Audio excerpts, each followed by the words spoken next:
Three, and hello everybody, we're live. Oh my god, it's been forever. Oh my God, we are live. It's been quite some time, guys. We apologize. Our We had 10 to deal with viewers. real problems.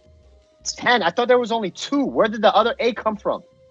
We got some new ones. We shipped them in We shipped them in, huh? From China, huh? Oh, from the maybe I China. shouldn't say that too loud. China, man. Hello, my friend. Hi, yeah. Can I get an order of the bonus spare ribs with the Oh pork my fried rice? god, Can here I we get go. two pork buns? Thank you, my friend. Can I get an order of the beef lo We're mein? getting canceled. Alright. Oh, you can't see my screen. Let me show you my screen. All right, let me get on the screen. So Uh, what's been happening in the FGC? live from here. He's live, ladies and gentlemen. I'm He is live. alive. Oh my god, look at this. Production Oh, production values. this That's production value of we God. got some Are you gonna new. do a coin? Am I gonna do what? Are you gonna do a coin flip? What's the coin flip about? Oh yeah, we're starting with the coin flip. What do you think is gonna be, heads or tails? I'm gonna say heads. Alright, let's see. Tails, wrong. Here you go. Ooh, scary trade. One hit for either of them here.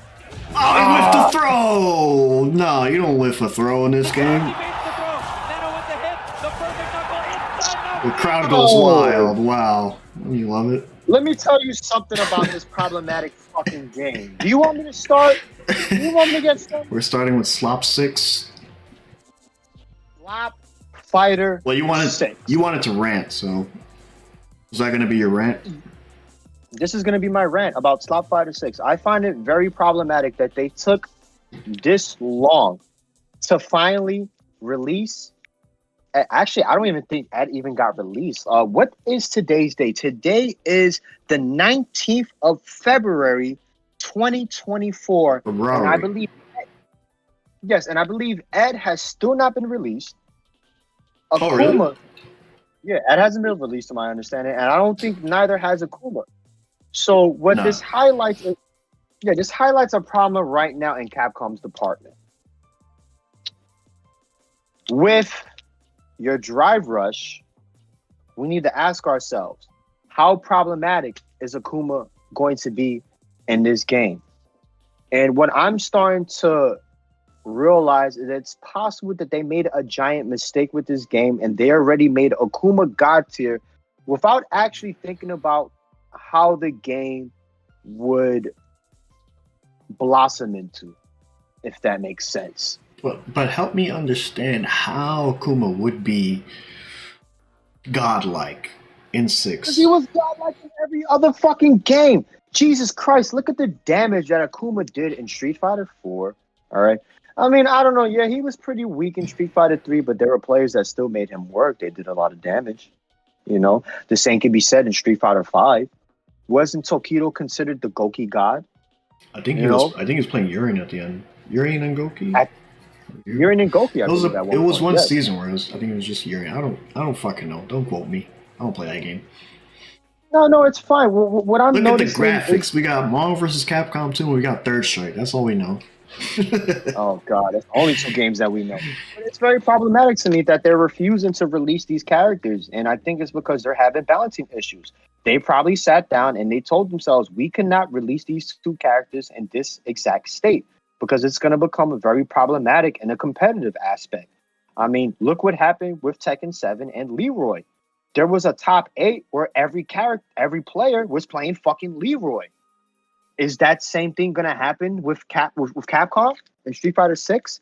Because not too long ago, there was a tournament where there was 4 Lukes in top 8. You know, are we just going to see a top 8 with everyone is playing Akuma and just Ed? You know? It's I'm funny. not too sure, man. I feel like this is me theory crafting right now, but I feel like JP shuts down Akuma in theory. How? Akuma could just demon flip out of it. Akuma could just demon.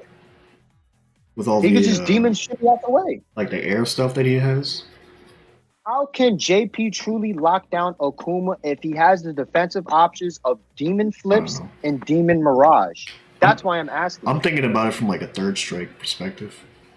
No, Akuma would be able to escape, and you know that. So you're highlighting another issue: the versatility of this fucking character. Oh wait, that sound effect Wow. is not supposed to play. Sorry, keep going. That was nice. I liked that. Thank you. Oh, it's over. No more sound effects. Sorry.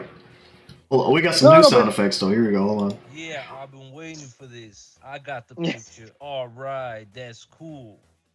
I like A that little hand. cameo from Jose. Jose, the autism god. No, Yeah, go man. on. So I'm pretty sure that Capcom is having issues trying to balance these two characters, which is why they haven't gone forward with releasing them. I'm pretty sure they're realizing the mistake that they fucking made, and this is pretty much gonna ultimately, indirectly, kill Street Fighter 6. Because right now, the only reason why people are even talking about Street Fighter 6 is because the $1 million tournament is right around the corner.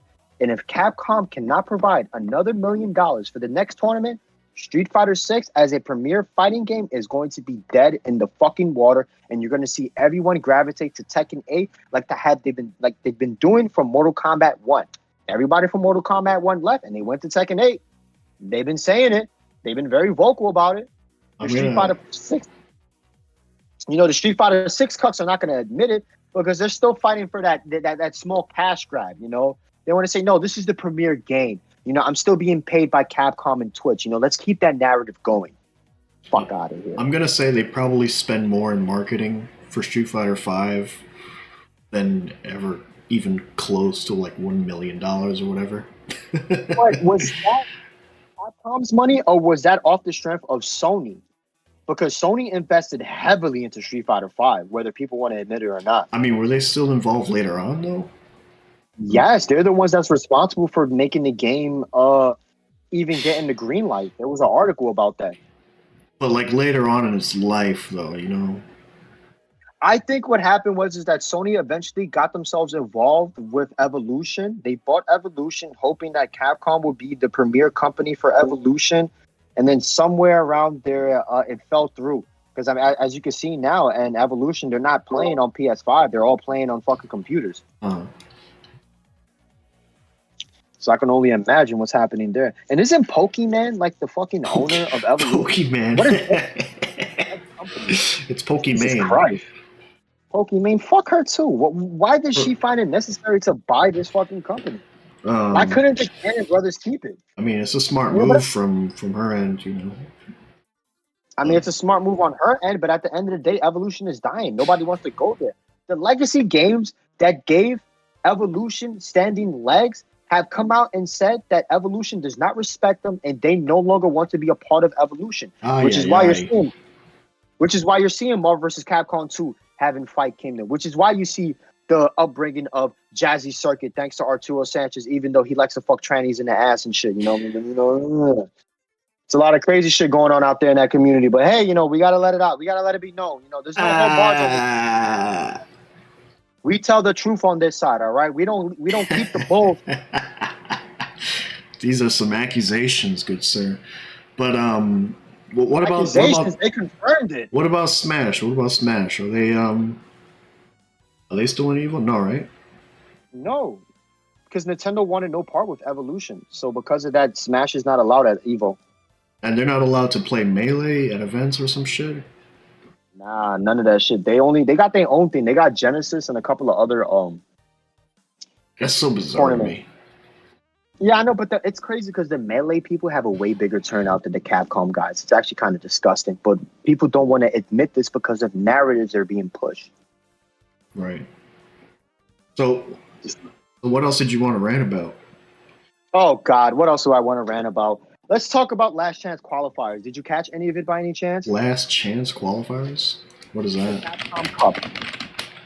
It was a Last Chance Qualifiers for Capcom Cup. Punk lost to Problem X. So let me ask you a question, Dennis, because what a lot of people don't know is that when Street Fighter 6 was first released, and before Mena RD was wrecking havoc with Blanca, my good friend Oops was actually in the laboratory finding all this hidden tech for Blanca.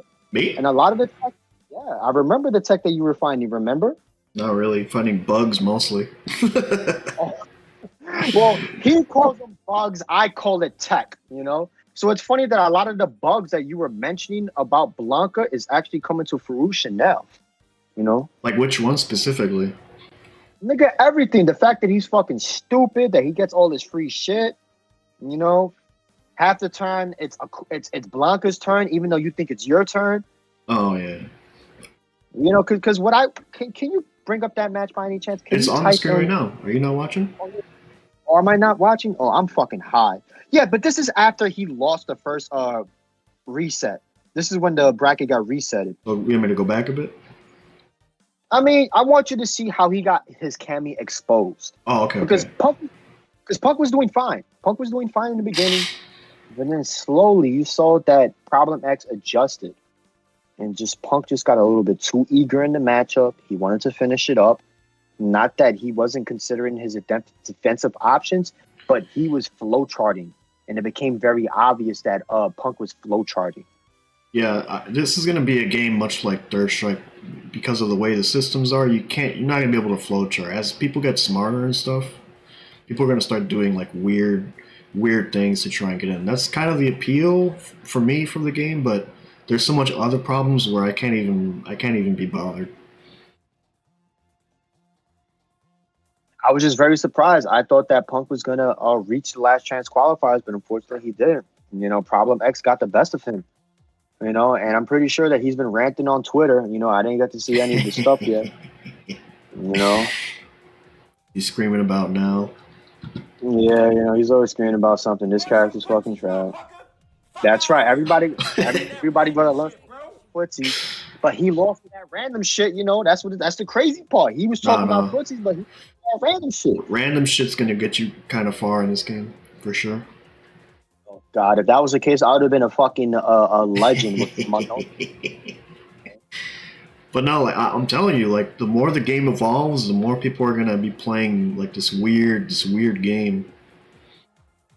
Which is why I think Akuma is gonna completely fuck this game up. Nah, I don't know. I mean, they toned him down in 5. Like he was still strong, but I don't even know, man. I don't know what their plans are. Look how long Akuma's combos were in Street Fighter V. Everybody had long fucking combos in that game. Who didn't have His long? combos- If you didn't have long combos, you probably unplayable. His combos were even longer. I'm sorry, they were like even longer. like 5 minutes of fucking button pressing. That's everybody, man. What I'm trying to highlight is that if you thought that was fucking redundant, just imagine how this fucking faggot plays in this game in Street Fighter 6. You know? I don't Just know. Like there's a part of my mind that like when it comes to this game, sorry. No, you're fine. Go ahead, I'm listening. Like when it comes to this game, there's a part of my mind that's kind of like it just kind of goes blank. You know what I mean? Like, and I hate to say that because we're supposed to talk about the fucking game, but like part of me like doesn't fucking care at this point. It's whatever to me. Bring Akuma, let's see what happens. You know. And I don't even think Akuma would even make the game any more exciting. I think at this point we pretty much saw everything that Street Fighter 6 has to offer. And I'm deeply saddened about it because I'm not sure if they do include new characters or even a guest character, it would bring in interest. I think it's going to do the opposite. I think people are going to be like, okay, yay, like, you niggas are too late. You know, look what Tekken's been doing. Tekken came out with a whole bunch of characters. That's just my honest opinion. And especially Capcom's approach to releasing all these characters, the battle pass, the incentives to grab up as many drive tickets as you can to buy these worthless costumes. You can't even buy the characters. Like it's. No, here's the thing with the battle passes. Here's the thing.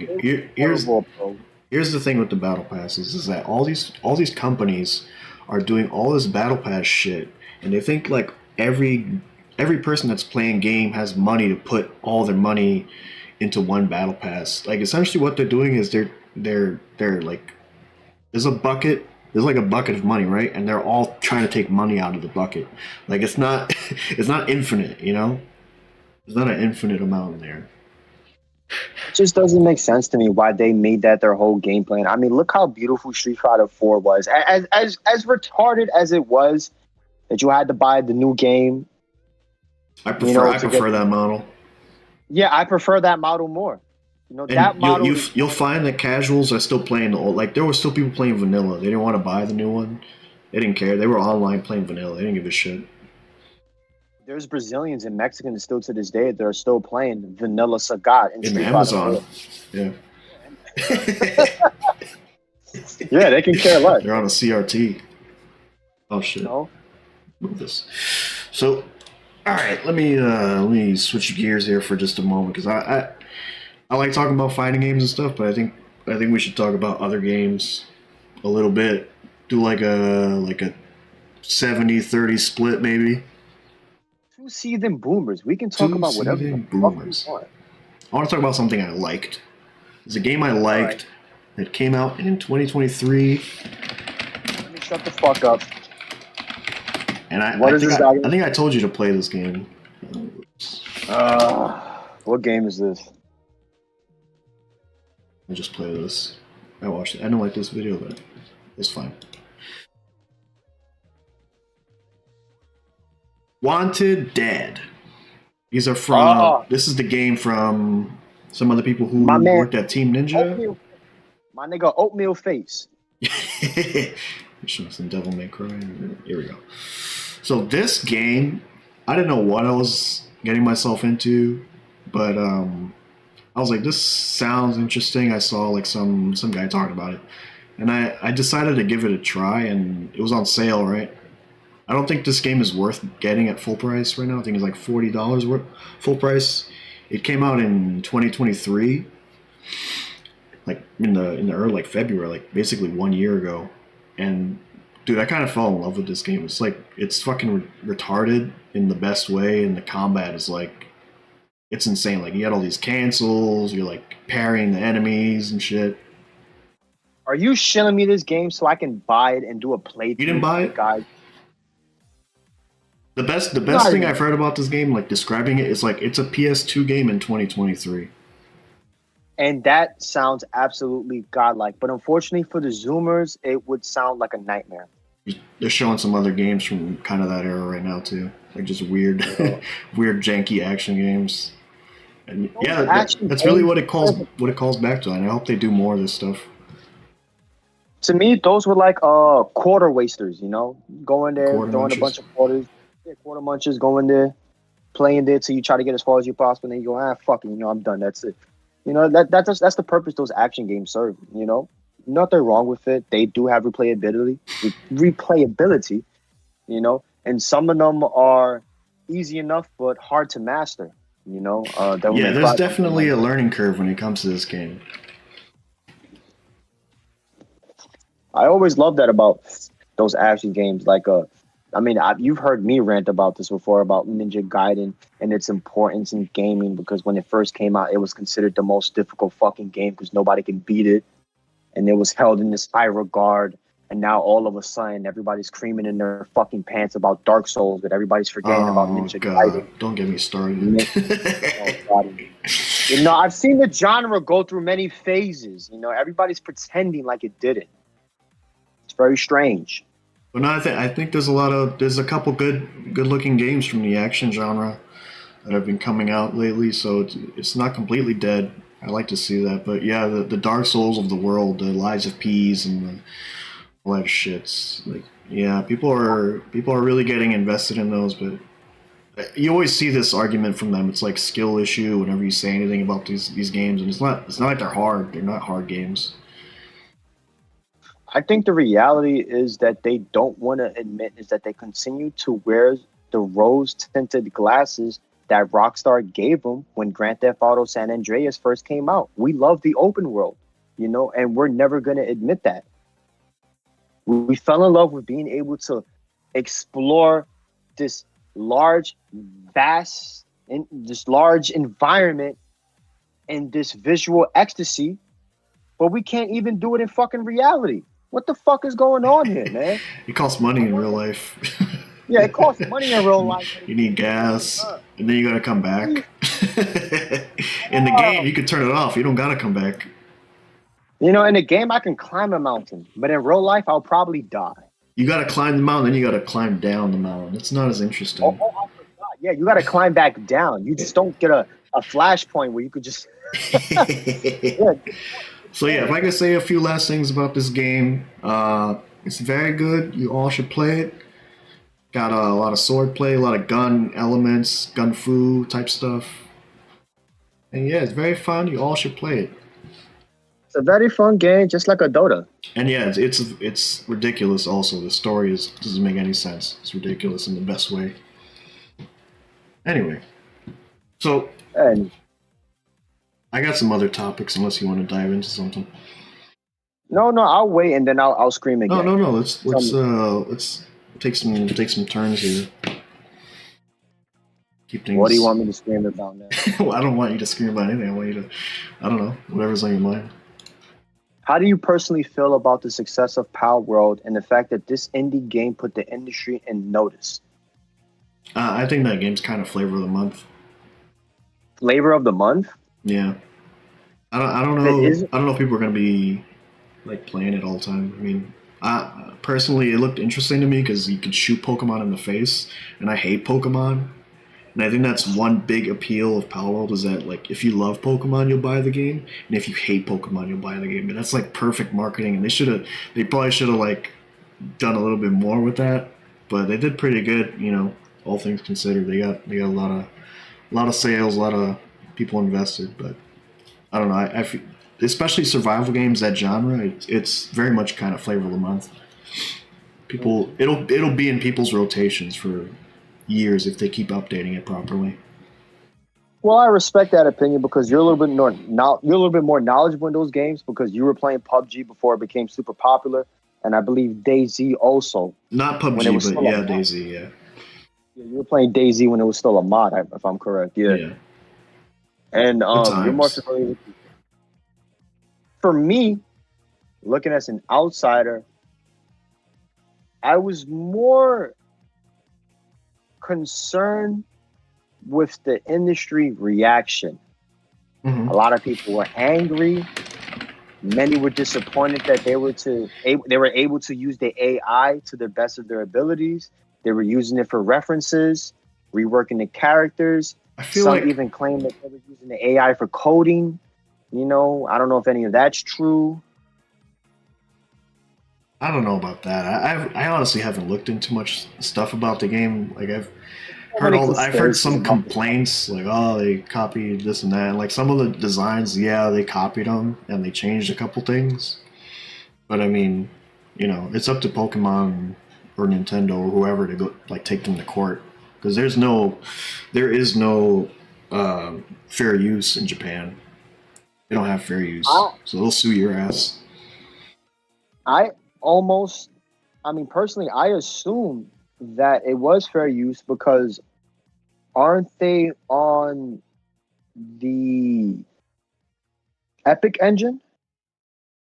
No, because the company's from Japan. Oh, they're not using Unreal. They are using Unreal, but they're based in Japan, so that's Japanese law when it comes to like copyright and stuff. No, I understand, but what I was gonna at least attempt to point out is that a majority of the people using Unreal are all using the same assets in one form or another. It doesn't matter if they recreate them; it's the same fucking assets. From the Quixel Megascan library, they do have access to a lot of stuff like this grass here in the mountains and stuff. That might be from that asset library. Yeah, and that's what I assumed at first. So that's why I wasn't sure why people were making such a big fucking deal about it.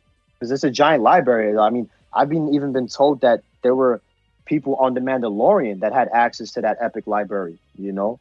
And some of that shit is like and everything. Yeah, one of their artists specifically has a lot of like I follow him and he's got a lot of like insight into that kind of space, like the 3D engine kind of mixing with film and stuff like that, and like getting his designs. I knew that's a weird offshoot, but yeah. Well, yeah, but I guess what I wanted to point out is that I wasn't really sure why so many people were angry. I don't know if the sales has something to do with it, and I asked myself, when was the last time a AAA game announced their sales and were proud of it? You know, it's been quite some time. I mean, Street Fighter 6 didn't sell 3 million copies until 6 months later. And that's a terrible. lot of humble bundles and like deals and stuff. $5 Yeah. bin copies. Yeah. These motherfuckers sold 5 million copies in 3 days. Yeah. Good on That's them, crazy. dude. Good on them. It just Yeah, shows that's that people just want something fun. They don't want to be lectured or pandered to, or they just want some, like, a bit of chaos. Like, this game is chaos. People like, especially like the normie audience, like, we're all normies in some way. The normie audience, like, some chaos and like some visual appeal, they're all in. I think that's why Helldivers 2 is doing so well too. It's a little bit of that, the free spirited chaos kind of thing. So, as of January 31st, Palworld has sold a combined 19 million units on PC, gaming platform Steam, and Xbox. Xbox. 19 million units? When's the last time you heard a company say that? 19 million? Yeah. Wait, what? What game? They're saying that they sold a combined of 19 million units on PC and Xbox. Palworld? You talking about Palworld? That's how much. Palworld, yes, that's how much they sold. What? Oh no, not this guy. I don't want to see this guy. Can I get no commentary on this? That's kind of crazy. 19 million? It says about 8 million on Steam alone. Well, now it's about 12, maybe more on Steam. God damn. But no, man, good on them. People are gonna get mad no matter what. Like, let's look at it this way. Let's say like 10% of people are mad and 90% of people are like loving it. What percentage of people who are mad are more likely to say some shit online? And that we all know, like, Twitter and all these websites are all driven by negativity. So you're gonna see more negativity than what is the reality. I feel like those negativity drove the sales up even more. Yeah, maybe. Could be. You know? But yeah, I was saying, like Helldivers 2, the game that I'm showing right now, like, it's a lot of fun. Yeah, that's another one that everybody's talking about now too, yeah. And I've been playing this one. I'm like level 9 or something or whatever. It's fun, dude. There's no like, you gotta do the campaign, the story, you gotta watch these cutscenes. None of that. Just go in, shoot stuff, kill stuff. Next mission. Boom, boom, boom, boom, boom. And when the fuck did this game come out? Like 2 weeks ago, maybe? 2 weeks, maybe? And it's on PS5, it's on all this fucking shit. Yeah. Everybody is talking about this game right now. This is another game that just came out of nowhere. Nobody gave a fuck. All of a sudden, everybody's like, yo, this is the shit. And it's another game that's like, it's challenging too. It's not like some piss easy game. I feel like that ties into it a little bit. I could be wrong, but I don't know. I'm starting to feel like people are wanting a challenge again. Let me ask you a question, Dennis. And this has nothing. Oh, you doxing me, bro, Mr. Oops. Nah. Oh, my fault, man. You're gonna have to bleep that in the fucking edit, bro. Nah, it doesn't matter. It doesn't matter. It doesn't matter. Nah, you can bleep it. Make it more fun. Make it more funny. Beep. I gotta go in and edit. No, I'm not editing shit. Fuck that. Oof. How do you feel about gaming at the age of 40? At the age of 40? Yes. What do you mean? Like, I'm not 40. What do you mean? No, I'm saying, like, if you were, like, just in general, gaming at that age, how do you feel about that? I mean, if I was 60 or so, I mean, I have a different perspective because, I work on games and shit. So if I was like 80, like, I don't give a fuck. Some people might have a different perspective towards that. To me, it's becoming to a point where these games are becoming not even a hobby, it's a job. Yeah. You presented this game to me right now called Helldivers, and I'm pretty sure there's already a meta in place that I would have to learn. No, but there is a bit of like time sink, investment, but I do think that they've done it in such a way that you don't feel obligated to progress too much. Like they give you some pretty good tools early on, and you can kind of clear the early level missions. Like the other missions, like they're actually very hard. And like if you're like by yourself, you're not gonna be able to kill everything. You gotta like run and hide and like be very strategic about it.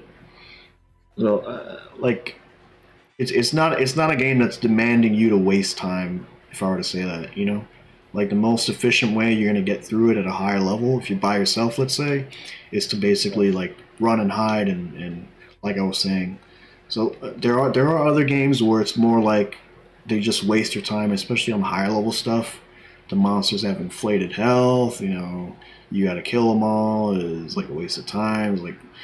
It's like Monster Hunter Rise. Like on the later stage of the game, like the monsters just have like super inflated health and they do a bunch of damage, and it's just like it's not interesting. There's not anything more going on. They just have more numbers tied to them, and they're wasting your time essentially. And this can also tie into Palworld. Those survival games, they take a lot of time. They'll do your stuff, and if you get to the end, and when you get to the end, it's like you feel like you just wasted your time, like it was all for nothing.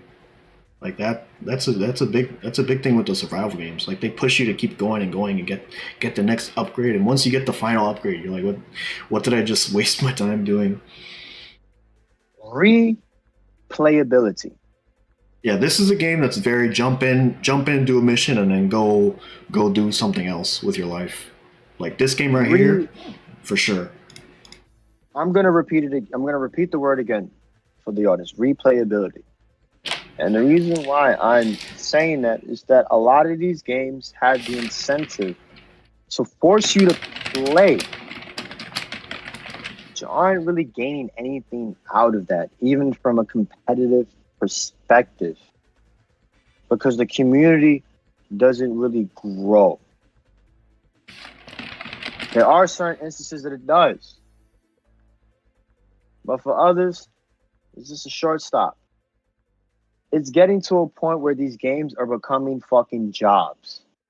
Well, like, And sorry, keep going.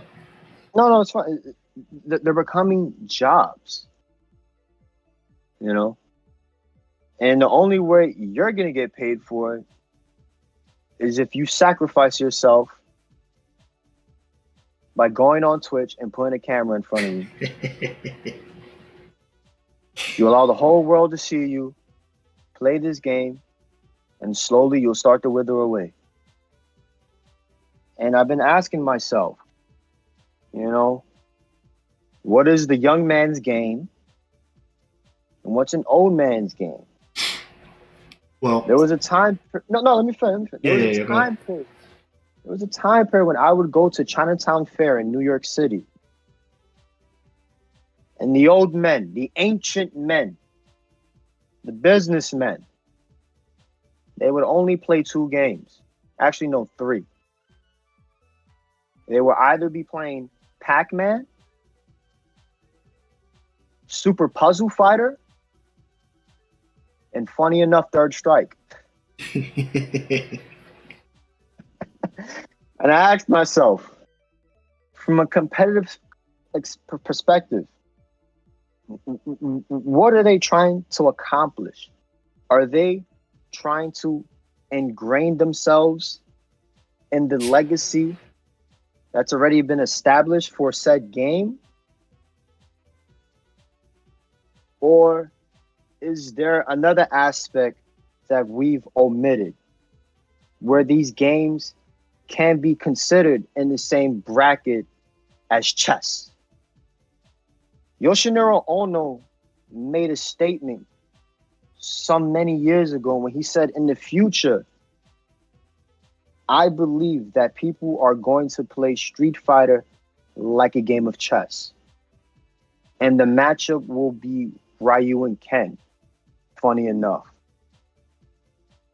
I don't know what he meant by that statement at that time period, but seeing how games have developed now and the skill gap, there is like a infantilization of the industry, if that makes sense.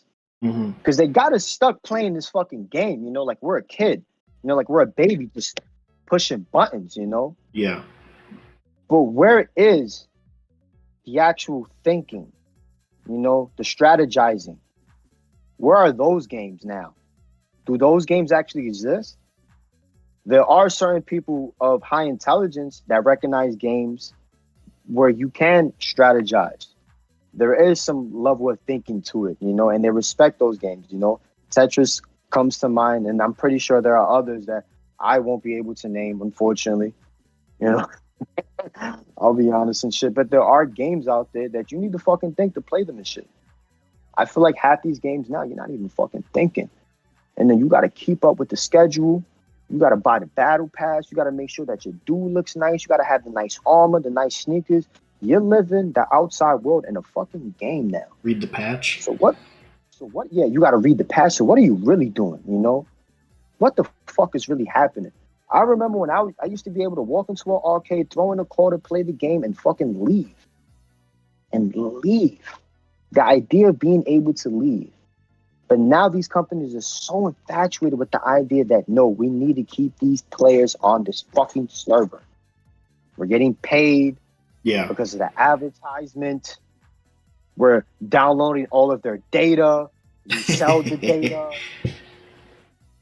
That's the gist of it, because they don't want to admit the shit, you know? Like, it's so many layers. I know I ran on a whole fucking tangent, but it's so many different layers. You hit on a lot of important things, and I brought this up a couple months ago to you. There was a video by the Electric Underground. I don't know if you saw it. But it was essentially a discussion about gameplay density. Do you remember that one? Yes, that was a very beautiful video that he did. And he broke it down when he was talking about the arcades and what was happening, and has like the evolution. They slowly started to tear away from the arcade philosophy. You know, he was absolutely right. He knew what the fuck he was talking about. Yeah. So essentially what gameplay density in his terms is how much time you put in for how much engagement out of the game you're getting. So something like Pac-Man, when you play Pac-Man, you're experiencing the gameplay loop in a very rapid succession. It's constantly going. You get the fruit, you're chased by the ghost, you eat the ghost, and then you're on to the next level. And it goes on in very short succession. And any session of Pac-Man is like what, 10, 20 minutes maybe? Maybe a lot more if you're like super good and you break the game. And it gets even fucking faster, bro. It gets to a point where the ghosts just start chasing you everywhere, and they know how to lock you up if you don't know the movements. And so I try to be a little bit competitive. It's hard. I'm not gonna lie. So, like what he was saying in that video, and I'm doing a terrible job of paraphrasing, but essentially is that the arcade era, all these developers were essentially trying to kick you off the machine. They wanted you to pay your quarter, play the game, and then leave, or put in another quarter, essentially. And the games were designed around this fact. And a lot of people can say like, that's shady marketing, that's like shady business practices. But in reality, what it did was create games in a condensed way. All these designers were trying to make their game more condensed, more action-packed, more enjoyable. Like, this is why when you play like Gunstar Heroes, Metal Slug, everything advances so quickly in that game. Like, if you were to make that game now, what you would want to do is you'd want to make it 100 hours, because you don't care if Gunstar Heroes is 100 hours if you're not clogging up my arcade machine. I don't care. You're at home by yourself. You could play here's the 100-hour campaign. Talk to the NPCs. Walk around. Collect this. Collect this other thing. And so we've been straying away from this design philosophy more and more. I think like in the PS2 era, like we hit like a what do you want to call it? What can I call it? It was a peak. We hit the peak of gaming. Like the peak, because we were still using some of those arcade philosophies, and we still hadn't fully gotten to the 100-hour campaign, the 40-hour campaign, whatever the hell you want to call it. They were still using some of those arcade philosophies. And I think a game like I mentioned earlier, like Wanted Dead, like that is a game that I picked up, played for 30 minutes, died a lot, came back to it later, Whoa. finished the They're level. not paying you to say this, right? They're not paying you, right? They should be. You got my email. Pull up in the comments. But yeah, what you were But saying no, is it's a very compact game, and it's not asking you to sit there for 20 hours talking to NPCs, walking around collecting materia, talking to Sephiroth, making sure Sephiroth is mentally okay. You know, it's a game that just, you could play it and then leave, and that's Helldivers 2 as well. You could play like one mission, two missions, like 15 minutes, maybe 30 minutes, and then you leave. You do something else with your time. I just can't see myself as an individual who has a family, or let's say a wife, Or two. kids, right? Or two, and I got two kids, or two families. Yeah, I'm Dominican. I got one family over here, and I got another island. La familia de allá que tiene. La prima allá. Están aquí. Oh, no. Yeah, but like Why? I can't see myself being like, yo, all right, I'm about to play this campaign real quick. I can't do that.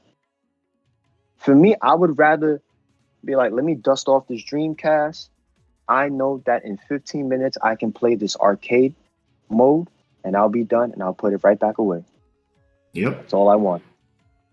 Like a game of pool. You pick it up, put it down. Like a game of pool or a game of poker, you name it. Something simple. That's it. And I've realized that even the people who play Marvel vs. Capcom 2 are all 40 and older. These are some old niggas. These are some dirt old niggas. These niggas is ancients. These niggas got kids and families, but they nice with Magneto. They moving real fast with Magneto. That's how they change that's how they change the diaper. That's how they change the diapers, yeah. This shit is crazy. They nice with Magneto. So I'm like, what the fuck? And like they would rather play these games where there is a clear skill gap. Either you're good or you're not. Where in these other games, it's just a long line of fucking excuses, and it doesn't even matter. It doesn't matter if you're good or bad. It doesn't matter if you're good or bad. It's just a long line of fucking excuses. When's the next patch? They're all saying it together. All in unison. When's the next patch? All saying it together. When's the next patch? They need to play more, not less.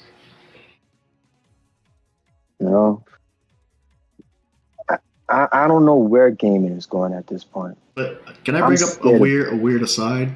Also, that kind of relates to this in like a weird like meta kind of way. Is that like? Oh shit! All right, here's the mix-up. Can I block? So like when we take time away from playing these games,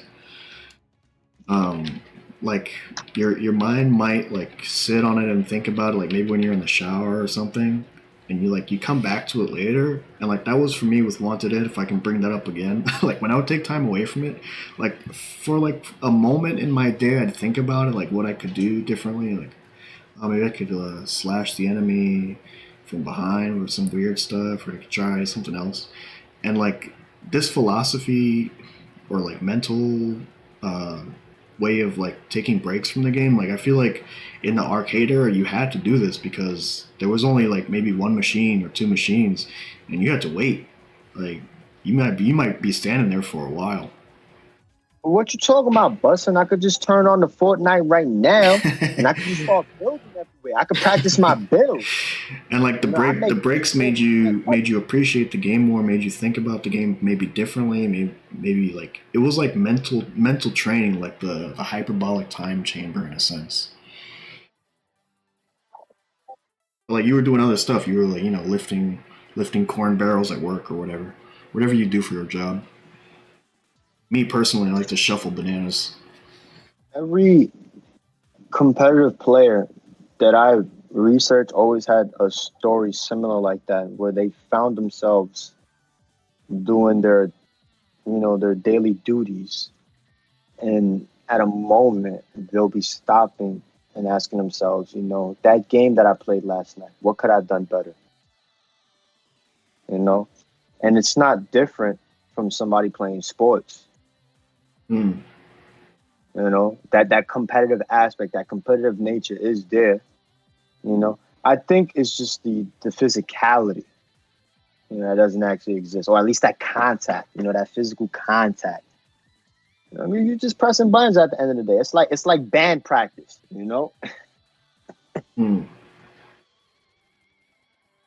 But that human nature, that they controlling the good. They know how to get our endorphins going. Every time we buy new costumes, we're like, wow, I can't wait for the next one. I said this to a buddy at work. I was like, it used to be games were made by artists, programmers, and designers, and now mainly they're made by psychologists and marketers. No, it's true. You are absolutely correct. A lot of these developers now are not even developers, a bunch of psychologists, and they just got a bunch of Pajeets coding everything. Fucked up, man. Oh no, my outsourced game. Yeah, man, it's true. Oh God, this took a very depressing. I'm really hopeful with some of the stuff that I've been seeing. Like I'm kind of hopeful that things are turning around. People are like, oh no, they're firing all these people from the game industry, blah blah blah. I'm like, good. They weren't making anything impressive anyway. But the question is, are they firing the right people? It's a business. You gotta, if it's not doing well, you gotta get rid of some people. You gotta rethink, re-strategize. Are they firing the right people though? Hopefully. And that's not to say like if you lost your job, like fuck you or whatever. But it's business. That's how it works. Can't keep. Yeah, it is. We can't keep the bank open if they're not paying back money. Listen, man. The game is the game. You know what you got yourself into, all right? You was coding for this fucking evil ass company, man. You know what time. You know what time it was. I'm over here at EA writing scripts, molding. I work for Skynet. No. So you wanted to talk about Duck Doe? Yeah. So, ladies and gentlemen, I don't know if you're not too sure. I'll make a quick little. Is there something I should pull up for this? I got him playing Sanford right now. Go to Romnito. Go to Romnito's page. Go to Romnito MVC2, and you should see a video of Duck Doe. Yes. Yeah, you can click. Click this one. Yeah, that's Romnito. Yeah, that's the first one. 10 hours ago. Here we go. So Romnito. Yes, for the first time in 24 years in Marvel's Capcom 2, the Legend of Duck Doe competes on the East Coast in New York City. That's Duck Doe right there on the right. That's Brett on the left. Brett, if you see this video, it's Duke, my nigga. Don't worry. I ask you for permission after the video, and if you see it, you can press. This video has been cut due to. Oh man, he's got the green tea. Yeah, man. Brett was out there. Brett was showing love, man. Duck Doe came out here. The king. This is the first king of Marvel vs. Capcom 2. This is the very first king who won B4, the Battle by the Bay tournament in California. This is the first MVC2 king. He came out here to New York City to show some love. He was whipping all our asses. But unfortunately, a lot of the top players from New York City couldn't go. We had to do whatever we had. Romnito played. Kes played. Josh 360 played. I believe Chris Matrix played. Matt Drew played. And a couple of other players that were also there, Shouts out to them, they at least kept Duck warm. Duck was out there pulling a turn. You see Brett right now trying his best, to try to take advantage of the matchup, but you'll see that as soon as Duck gets his positioning, he'll start to throw out those knives. And then that's it right there. That's it. The game is over. You're not going to be able to do anything. That's it. You're going to be blocking for the rest of this fucking game. You know why? Because you're eating knives. That's it. It's a dub. Look at the movement. It's beautiful. Look at that block. Oh, godlike. Knives again. I like the colors. I'm such a casual. Oh, yeah? I like the colors. Oh. No, this is actually a custom mix. Shout out to Mod Now. I already forgot. Oh, my nigga T-Car. T-Car is the designer of the Mod Now website where you're able to make custom colors on the Marvel vs. Capcom 2 stages. And I believe these colors were provided by Kest and Blind Fire, because Blind Fire is the one that makes the mixes for Brett on the MVC. He's in the MVC2 Discord, and I also think he's in the Palmod Discord. Shouts out to those guys. You know, they've been putting in a lot of work. You know, they're probably listening to this shit like, these fucking foul mouth motherfuckers. That's our 8 viewers. That's our 8 viewers. Yeah, you see right there, it doesn't matter. Ducto just, you know, his positioning is just godlike. It doesn't matter. He was able to get out Spiral out perfectly, you know, Sentinels in, you know, Cables out safely also. Just that's it. Just putting on a tier. Look at the movement. Look at the movement. You'll never see this in a modern fighting game, you know. This is all button pressing. What do you mean, it's JP, dude? Didn't you watch that first video I played with the coin flip? He whiffed the grab. God. So exciting. That's exciting. This game actually takes skills, for fuck's sakes. But yeah, you know, Ducto came out here. He showed love. That's all I really wanted to say to the people. You know, that's it. Other than that, what you want to leave the people with, Dennis? Unless you want to call it a night. We're at 50 minutes right now. So we wrap it up. Yeah, I'll say wrap it up, man. You want to give a shout out to the sponsors? It was a lot better than episode 3. That's for damn sure. Oof, man. I mean, Jose killed it.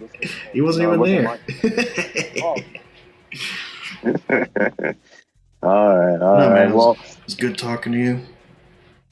Yeah, man, of course, man. It's always a pleasure. Let me give a shout out to the sponsors. My sponsors, well, at least I'm trying to get a sponsor. Holla at me. My niggas in Torch World. I got the orange creamsicle marshmallow right here, cannabis flower. You know, the THC is at 35.50. This is batch OCM14.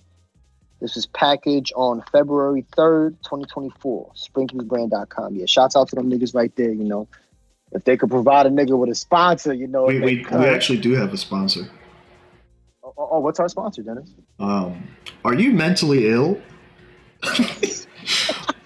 Well, Raid Shadow Legends is just the right medicine that you need to get your mental illness back in check.